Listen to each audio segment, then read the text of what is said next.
December 2018, Bangladesh. I got admitted to a private university in Dhaka. I had no relatives in the city, so I found a small old three-storied house in Mirpur 11 on my own. From the very first look, the house felt heavy. The walls were stained. The air was damp, and the whole place looked like it hadn't seen sunlight in years.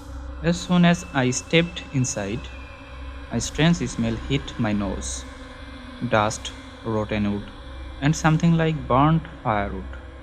The house was owned by an elderly couple. The old lady smiled and said, "Son, the room has been closed for a long time. The smell will go away in a day or two." The first few days were normal. I read books at night. I went to university in the morning, but inside the room, the air always felt pressured, as if someone was breathing beside me, but I couldn't see them. On the third night, at exactly 3 a.m., I suddenly woke up. I heard the rustling sound near the window. I thought maybe it was a cat. Slowly, I opened my eyes and froze. There was a hand on the window. A long, dark, shadowy hand was trying to enter my room through the glass. I tried to scream, but no sound came out. It felt like someone was pressing down on my throat. Suddenly, the hand disappeared. The room fell silent. The next morning, I told the house owners everything. The old couple stayed silent for a while. Then the old woman softly said, "Son, don't sleep near the window." That's where the boy jumped. My eyes widened. What boy? The old man sighed deeply.